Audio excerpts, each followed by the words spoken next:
ग्लोकॉप, glow that feels light, stay bright.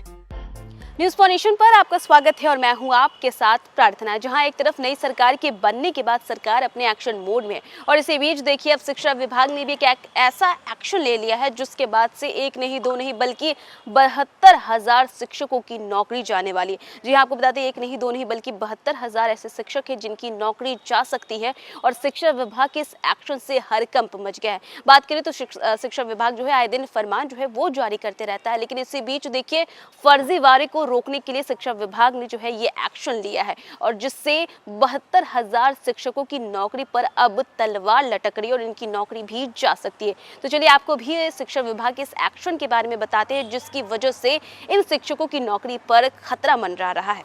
Bihar के शिक्षा तंत्र में फर्जीवाड़े और अवैध नियुक्ति का जंगल खड़ा हो चुका है और इसी बीच देखिए अब 72,200 से अधिक शिक्षकों के सर्टिफिकेट का सत्यापन का निर्देश जो है वो शिक्षा विभाग ने दिया है। बात करें तो बिहार के शिक्षा तंत्र के में फर्जीवाड़े और अवैध नियुक्ति का एक ऐसा जंगल खड़ा हो चुका है जिसकी वजह से ये एक्शन लेना पड़ा।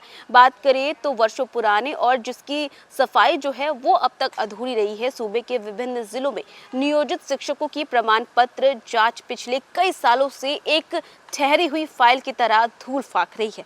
हालत यह है कि स्वयं विभाग ने स्वीकार किया है कि 72,200 से अधिक शिक्षकों के सर्टिफिकेट आज भी सत्यापन के इंतजार में पड़े हुए हैं और जिस सुस्ती से प्रक्रिया चल रही है उससे लगता है कि अगले 10 साल में भी यह महाअभियान पूरा नहीं होगा। तब तक कई शिक्षक जो है वो रिटायर भी हो जाएंगे और फर्जीवाड़ा अगर हुआ है तो उसका सच भी फाइलों में दफन रह जाएगा। बात करें तो नियोजन इकाइयों यानी पंचायत, प्रखंड और जिला स्तर के सचिवों के पास नियुक्ति से जुड़े मूल दस्तावेज रहते हैं, लेकिन विभाग की रिपोर्ट बताती है कि कई सचिव कागजात ही उपलब्ध नहीं करा पाए हैं, जिससे विभाग ने उन्हें जिम्मेदार मानकर कार्रवाई की बात तो कही पर धरातल पर वह सख्ती कभी दिख नहीं पाई। बात करें तो पिछले वर्ष भी जनवरी तक 3,52,267 शिक्षकों व पुस्तकालय अध्यक्षों के नियोजन की वैधता जांच लंबित थी, लेकिन अब भी स्थिति विशेष रूप से भयावह बनी हुई है। इतने नहीं, आपको बता दें कि प्राथमिक शिक्षा सचिव दिनेश कुमार ने हाल पत्र में सभी डीपीओ और समग्र शिक्षा अधिकारियों को फिर से कड़े निर्देश दिए हैं कि विभिन्न बोर्डों विश्वविद्यालयों से लंबित सत्यापन शीघ्र पूरी की जाए।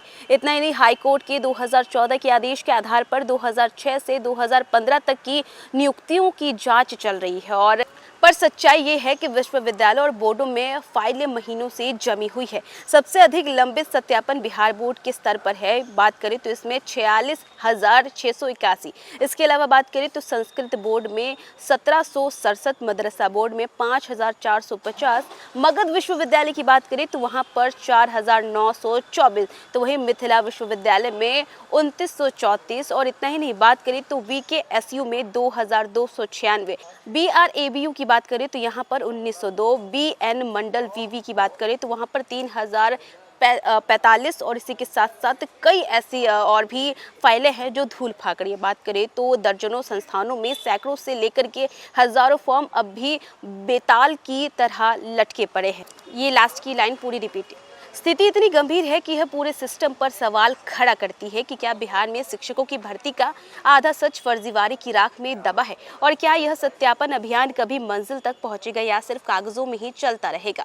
तो देखा आपने कि लंबे समय से फाइलों जो है वो अटकी पड़ी है और इतना ही नहीं, जिस तरीके से काम हो रहा है, जिस सुस्ती से काम हो रहा है उसे देखकर यही लगता है कि 10 साल लग जाएंगे तो भी इन फाइलों का सत्यापन नहीं हो पाएगा। और इसी के साथ साथ देखिए शिक्षा विभाग ने अब ये निर्देश दिया है कि जल्द से जल्द इनका जो है इन फाइलों का निपटारा करे और जिसके बाद से जो भी सच सामने आएगा और इसके बाद ये कयास लगाया जा रहा है कि 32,000 ऐसे शिक्षक हैं जिनकी नौकरी जो है वो चली जाएगी अगर इन फाइलों का निपटारा हो गया। इतना ही नहीं, बात करें तो फाइलें जो है वो काफ़ी ज़्यादा है और ऐसे में शिक्षा विभाग को ऐसा लगता है कि अगर इसी सुस्ती से काम होता रहा तो कितने सारे ऐसे शिक्षक हैं जो फर्जीवाड़े तरीके से उन्होंने ये नौकरी पाई है वो रिटायर भी हो जाएंगे और उनका जो सच है वो फाइलों में ही दब के रह जाएगा। लेकिन देखिए अब शिक्षा विभाग जो है वो अपने एक्शन मोड में आ गया है और वो जल्द ही इन सभी फाइलों का जो है निपटारा करके सच्चाई जो है वो सामने ला देगा। तो फिलहाल इस खबर में बस इतना ही। न्यूज़ फॉर नेशन पे खबरों का सिलसिला जारी रहेगा। तब तक के लिए नमस्कार।